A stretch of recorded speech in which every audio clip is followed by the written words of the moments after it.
गुरुजी, जब मैं ध्यान में जाता हूँ, तब चेतन और अवचेतन मन से संस्कार और वासनाएं सामने आने लगती हैं या बाहर निकलने लगती हैं। कभी-कभी कुछ नई भी प्रकट होती रहती हैं और कुछ बार-बार दोहराती हुई दिखाई देती हैं। ऐसी स्थिति में साधक को आगे क्या करना चाहिए? सबसे पहले तो आप ये समझो कि ध्यान क्या है। ध्यान मन के ऊपर की अवस्था। जब मन शून्य होता है तो ही ध्यान लगना प्रारंभ होता है। अगर आप में किसी तरह की वासनाएं आ रही हैं या कोई विचार आ रहे हैं या कोई भाव आ रहे हैं, इससे पूर्ण रूप से स्पष्ट हो जाता है कि आप मन के साथ ही हो। कभी आप में वासनाएं आएंगी, कभी अपने आपके कार्य की समस्याएं आपके सामने आएंगी, कभी परिवार की समस्याएं आएंगी।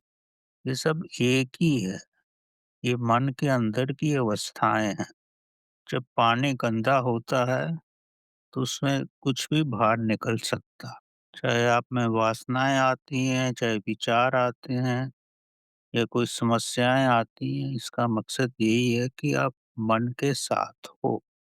तो मन से कैसे ऊपर उठा जाए? मन से ऊपर उठना बड़ा कठिन कार्य है, क्योंकि मन माया है। माया ही ब्रह्मा का रूप है। ब्रह्मा तो महाशक्तिशाली हैं। तो आपको सर्वप्रथम अपना ध्यान अपने श्वासों पे लगाना पड़ेगा। जैसे ही आप ध्यान अपने श्वासों पे लगाओगे, तब ना आपके सामने भूतकाल की समस्याएं रहेंगी, ना ही भविष्य की। आप वर्तमान में हो जाओगे। श्वासों पे ध्यान लगेगा तो आप वर्तमान में होगे। श्वासों को तभी आप देख सकते हो जब आप वर्तमान में मौजूद हो।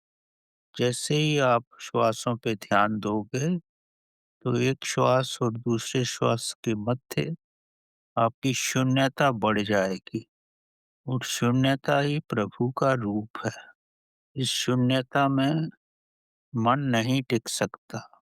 ब्रह्मा की माया नहीं टिक सकती। ब्रह्मा का प्रकाश ही रहता है। तो जैसे-जैसे आपकी ये शून्यता बढ़ेगी, वैसे-वैसे आप अपने मन से ऊपर उठते जाओगे। आप प्रभु के प्रकाश में आ जाओगे। ब्रह्मा के प्रकाश में आ जाओगे। ब्रह्मा की माया से दूर हो जाओगे, क्योंकि माया तो उसकी चारों तरफ है। लेकिन जब उसके सूत्र पे पहुंचोगे, तो आप धीरे-धीरे ब्रह्म में हो जाओगे। वहाँ मन नहीं रहेगा, माया नहीं रहेगी और किसी तरह के भी विचार नहीं। मन में किसी तरह के भी विचार आने का मकसद ये है कि आप मन के साथ ही हो।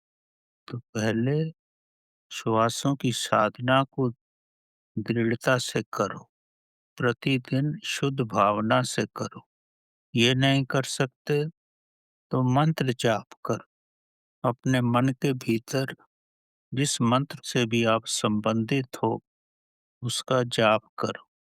और जब मन से जाप करोगे, तब अपने भीतर के कानों से उसको सुनो। तो धीरे-धीरे मन शांत हो जाएगा और मन के किसी प्रकार के विचार जो हैं, वो विलीन होने लगेंगे। यही विधि है।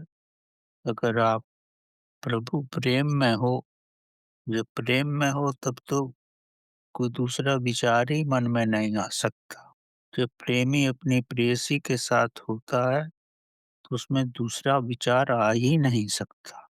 तो प्रभु के प्रेम में रहो, तब भी आप प्रभु में हो जाओगे और विचारों से ऊपर हो जाओ।